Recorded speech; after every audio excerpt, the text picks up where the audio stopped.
और इस बीच बड़ी खबर आपको बता दें, प्रधानमंत्री नरेंद्र मोदी गुजरात के दौरे पर पहुंच गए हैं। थोड़ी देर पहले प्रधानमंत्री का प्लेन भावनगर उतरा। वहां पर सीएम विजय रूपानी ने उनका स्वागत किया। ताउते तूफान से हुए असर का हवाई सर्वे करने प्रधानमंत्री यहां पर पहुंचे हैं और यही वो विमान है प्रधानमंत्री का जो कि भावनगर उतरा है। 9:30 बजे दिल्ली से उड़ान भरी थी इस विमान ने और यहां पर अब हवाई सर्वेक्षण करेंगे प्रधानमंत्री इसी हेलीकॉप्टर पर। भावनगर से पीएम मोदी ऊना, दीव, जाफराबाद और महुआ का हवाई सर्वे करेंगे। बाद में प्रधानमंत्री अहमदाबाद में एक समीक्षा बैठक भी करेंगे। आपको बता दें कि गुजरात में ताउते तूफान ने काफी तबाही मचाई है। खास करके जो कोस्टल एरियाज हैं वहां पर सबसे ज्यादा तबाही मचाई है।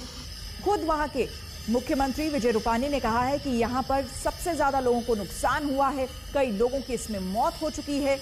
फसलों को नुकसान हुआ है। जो वहां के किसान हैं उनको भारी नुकसान हुआ है। कई पेड़ यहां पर जमींदोज हो गए। इलेक्ट्रिसिटी कई गांवों की गुल हो गई है। इन सभी को रिस्टोर करने में काफी समय लगेगा और मदद की भी जरूरत होगी।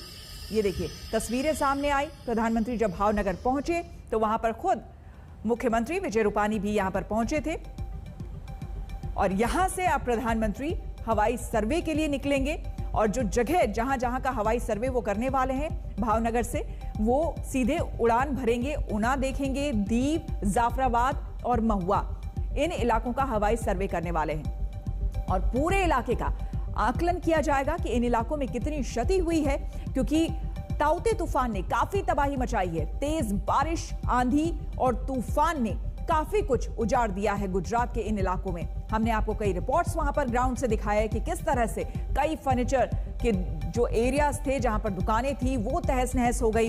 कई पेड़ जो हैं वो जड़ से उखड़ गए, रास्ते ब्लॉक हो गए, बिजली ठप हो गई, गांव के गांव जो हैं वो उजड़ गए। तमाम तरह की तस्वीरें हमने आपको दिखाई और इस बीच राहत बचाव का जायजा लेने के लिए ये देखिए आपको 2 तस्वीरें हम दिखा रहे हैं। ताउते तूफान के कहर की तस्वीरें आपको दिखा रहे हैं। जब ये तूफान आया तो अपने साथ क्या कुछ बहा ले गया, क्या कुछ उखाड़ ले गया, उसकी तस्वीरें। ताउते तूफान के तांडव की तस्वीरें आपको हम दिखा रहे हैं कि किस तरह से जब ये तूफान आया और 130 किलोमीटर प्रति घंटे की रफ्तार से जब हवाएं चली, बारिश हुई, तो उसके बाद क्या कुछ विनाश लीला गुजरात में देखने को मिली, उसकी तस्वीरें। और इस बीच प्रधानमंत्री का आज गुजरात का दौरा। प्रधानमंत्री पहुंच चुके हैं भावनगर। 9:30 बजे दिल्ली से उन्होंने उड़ान भरी। उनका प्लेन भावनगर पहुंच चुका है और उसके बाद अब यहां से वो निकलेंगे। गोपी घांगर हमारे संवाददाता हमारे साथ जुड़ चुकी हैं।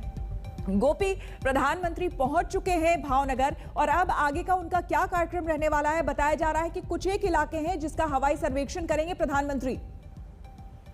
बिल्कुल श्वेता, आपको बता दूं कि प्रधानमंत्री हवाई सर्वेक्षण के लिए निकल चुके हैं। गुजरात के मुख्यमंत्री विजय रूपानी उनके साथ है और ये पूरा हवाई सर्वेक्षण जो है वो गुजरात के 3 जिलों का रहेगा। साथ ही केंद्र शासित प्रदेश जो दीव है उसका भी ये हवाई सर्वेक्षण रहेगा। प्रधानमंत्री यहाँ पे अमरेली में जो साइक्लोन आया था, चक्रवाती तूफान ताउते, तो उसकी वजह से काफी ज्यादा नुकसान उन समुद्र किनारे वाले जिलों में है, उन शहरों में है जहाँ पे चक्रवात टकराया था। प्रधानमंत्री एरियल सर्वे करेंगे वहां पे और उसके बाद अहमदाबाद पहुंचेंगे और अहमदाबाद में सभी जो आला अधिकारी हैं उनके साथ एक रिव्यू मीटिंग की जाएगी। श्वेता, बिल्कुल। गोपी, खुद मुख्यमंत्री वहां के रूपानी कह चुके हैं कि काफी नुकसान पहुंचा है गुजरात में, न सिर्फ मकानों, दुकानों और तमाम इमारतों को, बल्कि वहां जो फार्मर्स हैं, जो किसान हैं, उन्हें भी अच्छा खासा नुकसान पहुंचा है। जो सरकार जो है वो मदद के लिए, लेकिन उन्होंने साथ ही साथ कहा कि वो भी मदद करेगी और इसके लिए सामने आएगी। इसको लेकर भी जाहिर सी बात है बातचीत होगी। बिल्कुल, इसको लेकर भी बातचीत होगी क्योंकि मैं आपको बता दूं श्वेता, करीब 40,000 से ज्यादा पेड़ गिर गए हैं। अगर इलेक्ट्रिसिटी की बात की जाए तो 60,000 से ज्यादा इलेक्ट्रिक पोल जो है वो गिर गए। कम से कम वहां पे जो बिजली रिस्टोर करना या वहां पे नॉर्मल लाइफ को लाना वो और 10 से 15 दिन का काम वहां पे लगेगा। तो वैसे में ये सारी चीजों की रिव्यू की जाएगी। जो गुजरात के पावर मिनिस्टर है सौरभ पटेल, उनके साथ भी प्रधानमंत्री की मीटिंग होगी कि किस तरीके से बिजली को एक बार फिर वहां पे रिस्टोर किया जाए। क्योंकि फिलहाल अगर बात की जाए तो भावनगर, अमरेली, गिर सोमनाथ जिले के कई ऐसे गांव हैं, करीब 2000 जितने गांव हैं जहां पे अभी भी बिजली नहीं है। तो उन बिजली को किस तरीके से रिस्टोर किया जाए उसको लेकर भी बातचीत होगी। किसानों को बहुत ज्यादा नुकसान हुआ है क्योंकि समुद्र किनारे पे किसान जो है वहाँ पे और सौराष्ट्र का जो इलाका है वहाँ पे सबसे ज्यादा फसल होती है, किसानी होती है। तो वैसे में उन लोगों के नुकसान को किस तरीके से भरपाई किया जाए इसको लेकर भी चर्चा होगी। बिल्कुल, आप नजर बनाए रखें गोपी, आगे भी आपसे जानकारी लेंगे। रुक करेंगे अगली खबर का। आपको बता दें कि बीजेपी प्रवक्ता संबित पात्रा ने आज फिर टूल किट केस में कांग्रेस पर जमकर हमला बोला है। पात्रा ने कहा है कि टूल किट बनाने वाली कांग्रेस से जुड़ी है और कांग्रेस इस भ्रम को फैला रही है। कांग्रेस ने फौरन जवाब दिया कि बीजेपी फर्जीवाड़े से बाज आए। आपको हम बता दें कि कल ही संबित पात्रा सामने आए थे, बाकायदा अपने साथ काफी प्रूफ लेकर के वो बैठे थे मीडिया के सामने और उन्होंने सीधे सीधे आरोप लगाया कि एक टूल किट कांग्रेस की तरफ से बनाया गया है जिसमें कि प्रधानमंत्री को बदनाम करने की कोशिश की जा रही है। कोविड को किस तरह से, कोविड के मौके को एक अपॉर्चुनिटी के मौके पर देखा जाए, कांग्रेस इस बात पर जोर दे रही है, उसे भुनाने की कोशिश कर रही है। Congress, all India Congress party, rightly they put case against Narendra Modi government. Today BJP is claiming the false propaganda is done by Congress. We are not making any false propaganda. Whatever Prime Minister has told when he was concentrating on election, but he has not taken any serious about second wave. He has not informed to anybody. When he got the information, why he has not informed to the other states? आप intentions के साथ एक tool kit बना करके Congress party देश में अफरा तफरी और भ्रम का माहौल बनाना चाहती थी, उसको आदरणीय नड्डा जी ने देश के सामने और मीडिया के सामने रखा था। तुरंत उसके बाद जब सत्य उजागर किया गया, बड़े दुख के साथ कहना पड़ रहा है कि rather than giving explanation, the Congress party plummeted the lowest, I would rather say the abysmal low in Indian politics by trying to file FIR against him. जवाब देने के बदले किस प्रकार नड्डा जी के खिलाफ केस हो, ये फेक डॉक्यूमेंट है, ये टूल किट सत्य नहीं है, यह कांग्रेस पार्टी का दलील रहा था।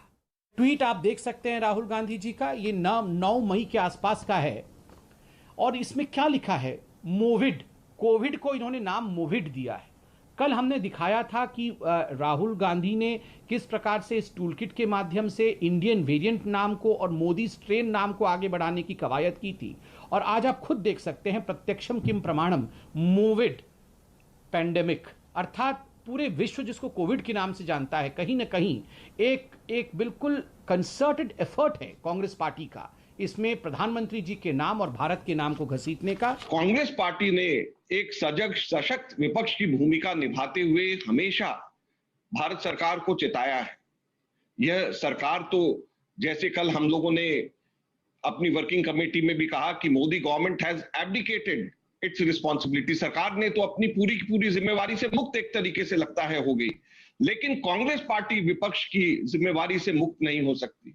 इसलिए वक्त वक्त पर राहुल जी ने सरकार को चेताया है। रत्ती भर भी अफसोस है कि जो आप लोगों ने जिस तरीके से पिछले 1-1.5 वर्ष के अंदर जिस तरीके से हमारे देश का हाल किया है। सरकार से बीजेपी देश में और प्रधानमंत्री जी और देश के लोग प्रयास कर रहे हैं और इस काम को कर रहे हैं और मिलजुल करके सभी सरकारों के साथ बाहर के डिस्ट्रिक्ट मजिस्ट्रेट के साथ मिलकर वहाँ, क्योंकि कांग्रेस ग्राउंड पर कुछ काम नहीं कर पा रही है, कुछ उपस्थिति दर्ज नहीं कर पा रही है, तो इस प्रकार के हथकंडे अपनाना ये दुर्भाग्यपूर्ण है और बहुत अफसोस होता है कि कांग्रेस इतनी बड़ी पार्टी इस प्रकार के हथकंडे अपना रही है अपनी उपस्थिति दर्ज करने के। हम चुप बैठने वालों में से नहीं है। नड्डा जी सुन लीजिएगा बड़ा ध्यान से, आपको दोनों कान खोलकर आज अच्छी तरह से सुन लीजिएगा।